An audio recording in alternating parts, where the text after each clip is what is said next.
Welcome, everyone, to the Predictably Treacherous podcast. Today's episode is Banacek, the greatest collection of them all. This episode was directed by George McCowan and written by Theodore J. Flicker. The original air date was January 24th, 1973. Let's get right to the episode summary. Banacek investigates the theft of valuable paintings. That's it. The crime. So we're in a museum at night.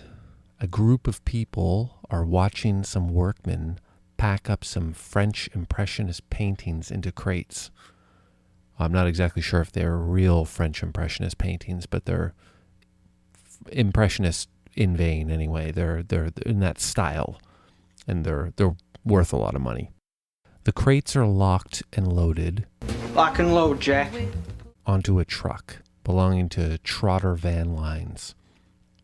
The truck drives off with a police escort because, after all, what are the police for if not to escort the property of the rich?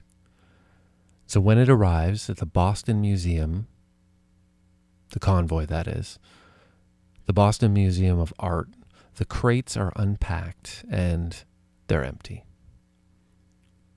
The disgruntled insurance agent. So here we are with the continuation of the trope of the disgruntled insurance agent. Wendell Church and his boss, Mr. Kavanaugh of Boston Casualty, who you may remember from the pilot episode, are driving to meet Banacek. Church is complaining about Banacek being on the case.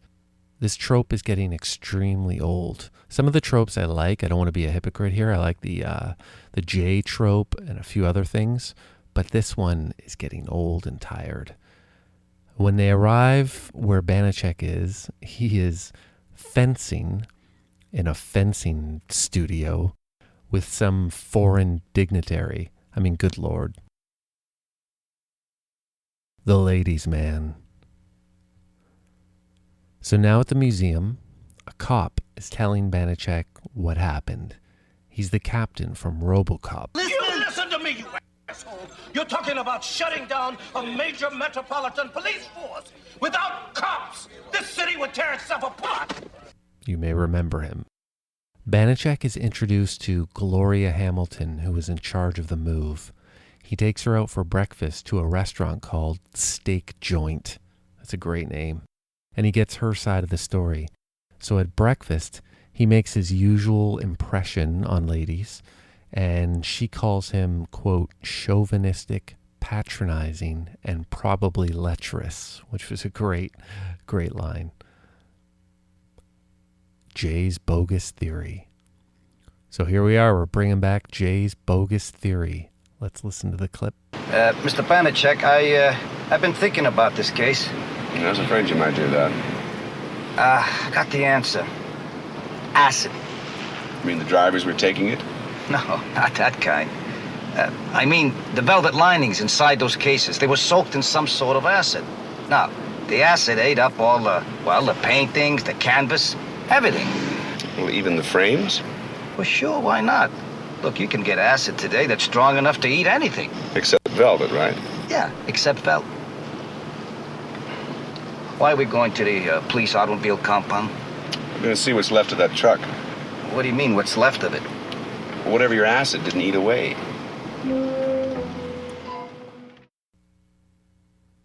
Felix. Banacek and Miss Hamilton visit Felix, and Felix likes her. They have a theory that the art will show up on the stolen art market in South America, and Felix has a contact, but he hasn't heard anything yet. That Felix. The physical skills. Banacek and Jay enter a bar called Sailor's Bar, but it's not a gay bar. The bartender is a little dish dressed up as a sailor. Ben Wheeler is sitting at a table with a couple of guys. He's a super badass. He's confrontational with Banacek, and he threatens to, quote, push his face in and take him apart. Let's listen to the clip. Ben Wheeler? Who wants to know? My name's Banacek. I'm investigating the theft of those paintings. I understand you were in charge of security and rode in the lead car. Are you a cop? Insurance. Insurance. Now, how about that? You're the second one today. First one in here by the name of Church or something. I ran him out pretty good, didn't I? Fast. You know, it was you insurance guys got me suspended. Sorry about that. But it had nothing to do with me. It didn't have anything to do with me. What has to do with you, Banacek? Banacek. I've only got a few questions. So have I. Like, why don't you beat it before I push your face in? Oh, come on, Ben. Cool it. I was counting on your cooperation, Mr. Wheeler. Smooth, ain't you? Well, I'll tell you what, Mr. Smooth. I'm gonna take you apart. So Ben invites Banacek outside for a fight, and Banacek walks out first and Wheeler follows. Wheeler punches Banacek and he gets him on top of this pile of wood and he begins choking him. It's actually a really bad position for Banacek to be in. Banacek picks up some random 2x4 beside the pile and he hits Wheeler in the head with it, and the fight's over. All right, Banacek, enough of this. Put us out of our misery. Give us the big reveal.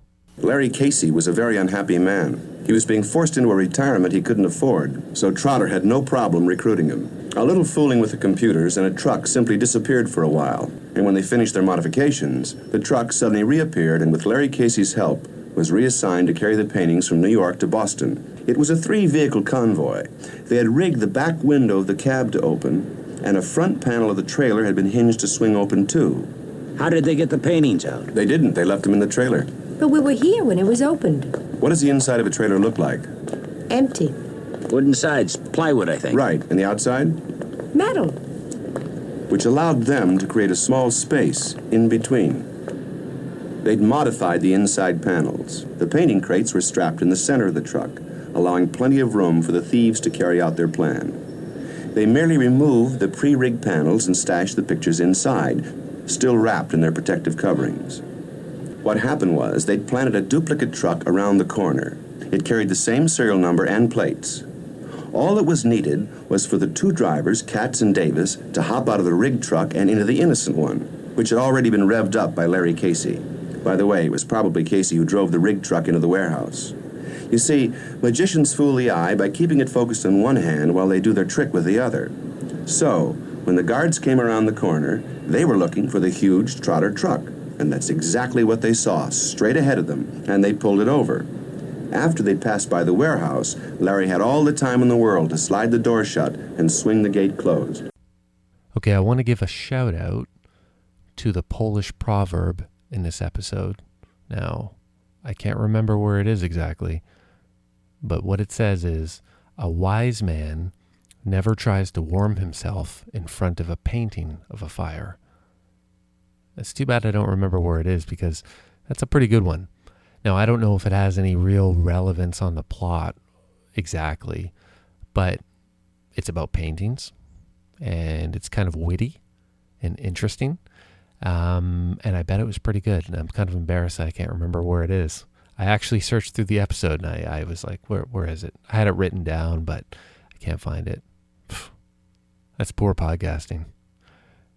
Anyways, this is a re-upload anyway because the audio quality on my last podcast was so horrendous that I decided I needed to redo this episode, even though it's 13 minutes anyway. So I'm kind of mailing this one in. I apologize to my fan or fans. I'll be back with some better ones in the coming weeks. Thank you for listening today. Check out the show notes for this episode or any episode on my website at ptpod.xyz.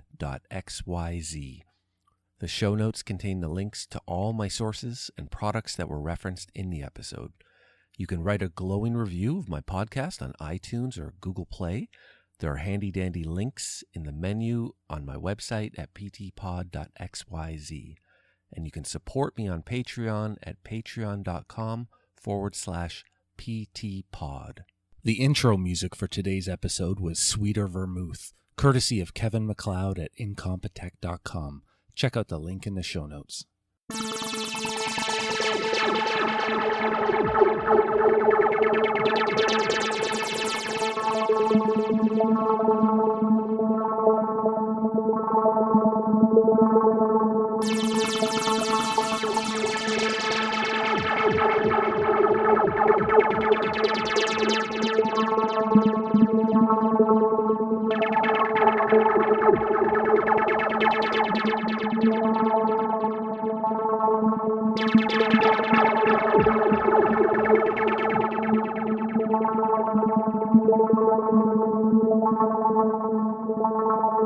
Thank you.